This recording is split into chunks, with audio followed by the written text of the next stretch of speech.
Bienvenue sur Popcorn Recap.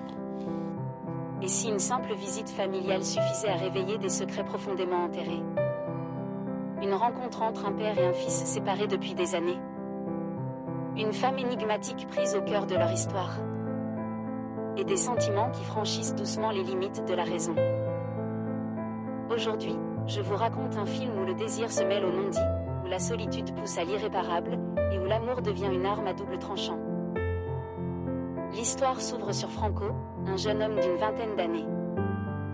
Il monte dans un train pour rendre visite à Oscar, son père qu'il n'a pas revu depuis très longtemps.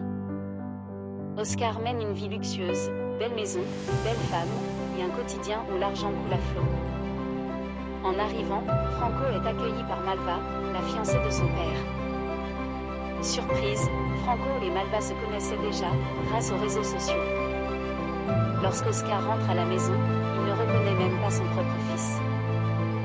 Franco doit lui révéler son identité. Oscar se fige, son fils a tellement changé.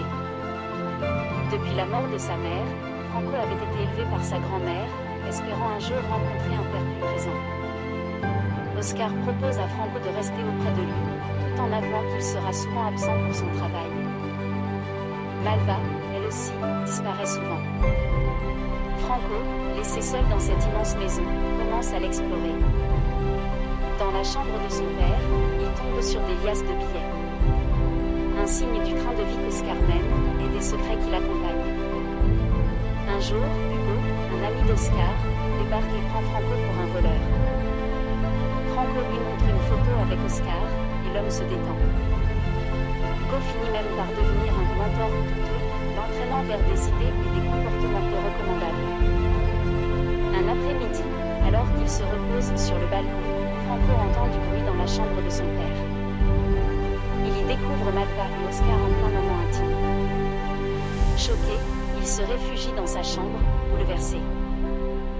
Le lendemain, Oscar est absent. Franco et Malva discutent longuement, et cette conversation crée une proximité nouvelle, presque dangereuse. Franco avoue même à un ami qu'il pense de plus en plus à elle au point d'en devenir obsédé. Pendant ce temps, la relation entre Franco et son père se détériore. Les tensions deviennent explosives. Franco reproche à Oscar son absence passée et son indifférence face à la mort de sa mère. Oscar, accaparé par son travail et par Malva, semble incapable de comprendre la douleur de son fils. De son côté, Malva commence à douter de son avenir avec Oscar. Il est distant, froid, préoccupé. Tandis que Franco, lui, la regarde différemment. Un jour, alors qu'Oscar est encore parti, Malva craque sous l'émotion. Elle s'approche de Franco et l'embrasse. C'est le début d'une relation secrète et brûlante. Les rendez-vous clandestins se multiplient dans le silence de la demeure. Mais cette passion interdite rend la situation invivable.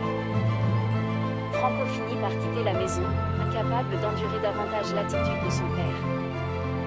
Ce départ brise complètement Malva, qui décide de le suivre. Oscar se retrouve seul. Abandonné par la femme qu'il voulait épouser et le fils qu'il voulait rattraper trop tard. Dévasté, il sombre dans une profonde dépression. Jusqu'à ce qu'il mette fin à ses jours.